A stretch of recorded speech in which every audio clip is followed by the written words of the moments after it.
Дараагийн мэдээг танилцуулъя. Өмнөд Солонгосын ерөнхийлөгч Ижимэн бүгд найрамд хятад ард улсад айлчилж байгаа. За түүний хувьд 4 өдрийн айлчлал хийж байгаа. За энэ удаагийн айлчлалын үеэр даваа гарагт бүгд найрамд хятад ард улсын дарга Ши Жинпинтэй уулзсан байна. За энэ үеэр бол талууд олон асуудлаар хамтран ажиллахаар тохиролцож байгаа. За ялангуяа хоёр талын хамтын ажиллагааг өргөжүүлэх нь хоёр талын ашиг сонирхол нийцнэ гэж үзэж байгаа юм байна. Ижимэн нээлтийн үг хэлэхдээ Умард Солонгос болон Өмнөд Хятадын тэнгисийн нутаг дэвсгэртэй холбоотой маргаантай асуудал үүсч байгаа ч гэсэн хоёр улс стратегийн хамтын ажиллагааны түншлэлээ цаашид өргөжүүлэхийн төлөө байгаа гэдгээ мэдгдсэн байна. За тэрээр өөрийн болон Ши Жинпиний хооронд итгэлцэж суурилсан хоёр талын харилцаа бий болж байгаа. За энэ бол шинэ үе шатыг нээхийг хүсэж байгааг нь харуулж байгаа гэж үзэж байна. За мөн тэрээр Пхеньяны дэглэмтэй холбоотой хурцнуул байдал үргэлжилж байгаа. За мөн бүгд найрамд хятад ард улс хойд Солонгосын дэглэмийн хувьд чухал дэмжигч байгаа. Энэ үед бол Солонгосын хувьд инх тайвныг тогтоох боломж төлбөрүүдийг хамтдаа эрэлхийлэх боломжтой гэж үзэж байгаагаа хэлсэн байна. За Ши Жинпиний хувьд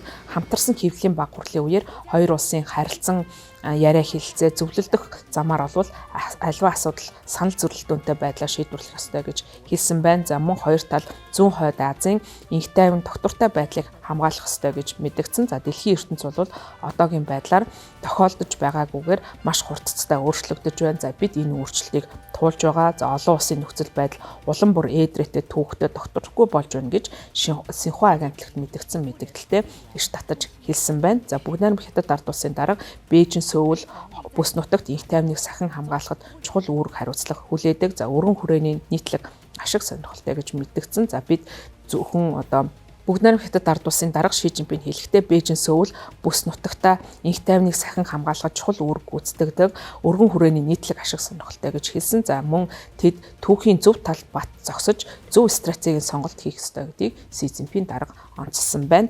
Ижимэний энэ удаагийн айлчлал 6 жилийн хугацаанд бүгд найрамд хятад ард улсад Өмнөд Солонгосын ерөнхийлөгчийн хийж байгаа анхны айлчлал болж байгаа юм. За түүний өмнө Өмнөд Солонгосын ерөнхийлөгчээр ажиллаж байсан Юн Сокёлын хувьд Америкийн нэгдсэн улстай илүү дотн харилцаатай холбоотны харилцааг илүү чухалчилсан ийм бодлого баримталдаг байсан болвол одоогийн ерөнхийлөгчийн хувьд бүгд найрамд хятад ард улстай аль болох сөргөлдөхгүй байх ийм бодлого баримтлагыг дэмждэг зүүнний үзэлтэй намаас гаралтай. За тийм учраас бол энэ удаа хоёр талын харилцаа бас сайжрах боломжтой гэж талууд бол ажиглаж байгаа. За энэ удаагийн уулзалтын үеэр ярилцсан асуудлыг дурдах юм бол Умард Солонгостой холбоотой асуудал бол гол яригдсан байгаа. За Умард Солонгосын хувьд энэ уулзалт болохоос өмнө зүүн эргээсээ баллистик пуужин харуулсан. За мөн энэ уулзалтын өмнө Америкийн нэгдсэн улсын зүгээс Венесуэлийн удирдагчийг баривчилсан асуудал яригдж байгаа. За энэ нь бол Умард Солонгосын дэглэмд бас дараагийн анхааруулгыг өгч болзошгүй гэж үзэж байгаа учраас Умард Солонгосын дэглэм өөрийн цөмийн зэсэгтэй баллистик пуужинтай болохыг батлан харуулах замаар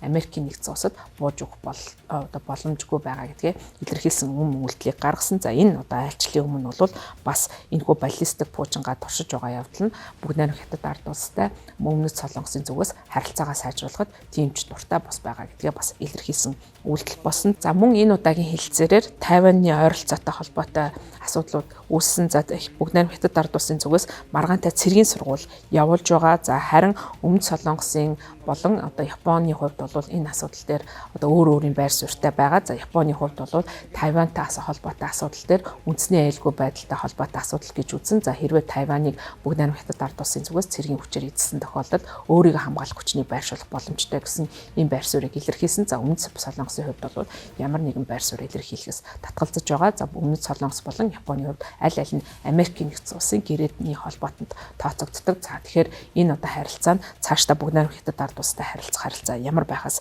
анхаарал татаж байгаа юм. За мөн Ши Жинпин Ижимэний даваа гарагийн уулзалтын үеэр хоёр тал олон асуудлаар санал бичигт гар үсэг зурсан байна. За тухайлх юм бол технологийн инновац, байгаль орчин, тээвэр худалдаа зэрэг салбаруудыг хамарсан хоёр талын хамтын ажиллагааны хэд хэдэн санал бичигт гар үсэг зурсан. За мөн энэхүү гэрээ хэлэлцээрүүдийг хийсний дараа оройн төрийн хүлээн авалт болсон байгаа. За энэ хүлээн авалтанд бол бизнесийн салбарын төлөөлөгчид оролцсон. За Өмнөд Солонгосын ерөнхийлөгчийг дагалдан тус улсын бизнесийн болон технологийн салбарын томоохон лидерүүд бас энэ удаагийн айлчлалд хамрагдаж байгаа. За тэдний хувьд бол даваа гараг болохоос өмнө Батраны аврах том компани болох Катал, гар утасны үйлдвэрлэх CTE, технологийн аврах компани болох Tencent зэрэг хятадын компаниудын төлөөлөгчтэй Бээжингийн Даюутай нэртэй төрийн зочид буудалд хамтарсан ийм уулзалтыг зохион байгуулсан байна. За энэ удаа EGM-ыг дагалдан Бүгд найрамд Хятад ард улсад айлчилж байгаа Өмнөд Солонгосын бизнесийн лидерүүдийг дурдах юм бол Samsung Electronics компани тууцын дарга